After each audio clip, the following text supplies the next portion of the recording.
Hi, this is Rabbi Josh Mazla wishing everyone a Chag Sameach. Today we're going to discuss one of the Ushpizin, Yosef HaTzadik, Yosef the Righteous. The question is, what does Yosef have to do with the holiday of Sukkah, with the essence of Sukkah?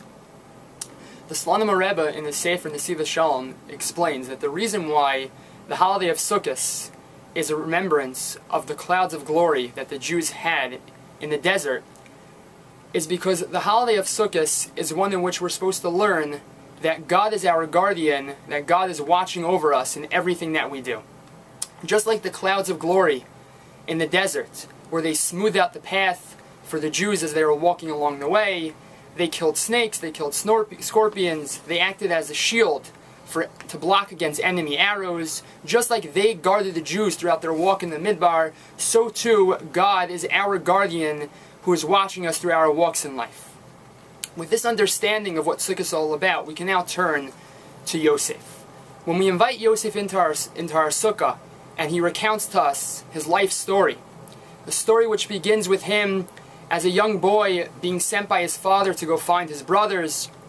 Once he finds them, the brothers contemplating to kill him and ending up selling him. He was sold a few times, eventually to Potiphar.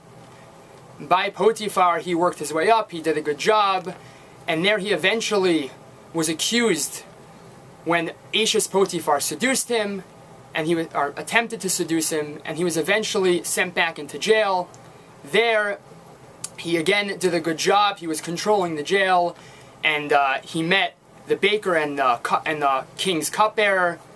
He interpreted their dreams. He was eventually sent to Paro and interpreted Paro's dream, and ultimately became second in command of Egypt, where he was then able to bring his family down and to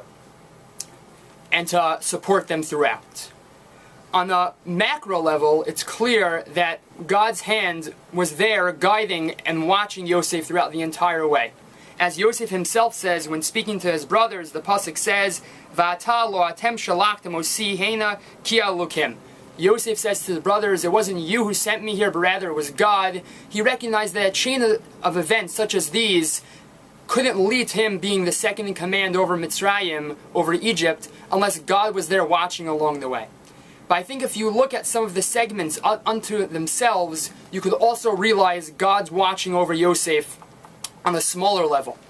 At the beginning, when Yosef was going to find his brothers, he couldn't find them, and the pasuk tells us that an ish, an unknown man, came out to go and direct him. Rashi there explains that this ish, this unknown man, was the angel Gavriel, who directed him on his way. When he was first sold to the Ishmaelim, so there Rashi explains that normally the Ishmaelim carry with them tar and pitch, disgusting smelling things, and Hashem didn't want a tzaddik like Yosef to smell such terrible smells, so Hashem sent a caravan carrying perfumes and nice smelling spices. When Yosef was in the jail with the baker and the cupbearer, so there the reason why he was put in control of the entire jail is because the head of the jail said that Yosef's doing such a good job because he recognized that God was with him. So we see that on a micro level as well, that God was there each and every step of the way. After hearing such a story, we're supposed to sit and contemplate and think about everything that happened and realize that Hinei lo yonum v'lo yishan shomer Yisrael, that the guardian of Israel neither slumbers nor sleeps. That God is there with us, guarding us along the way, not just while we're sitting in His shade, basking in His shade in the Sukkah, but even when we go outside of the Sukkah throughout the rest of our lives, God is there, whether it's easily recognizable or not, in every walk of life.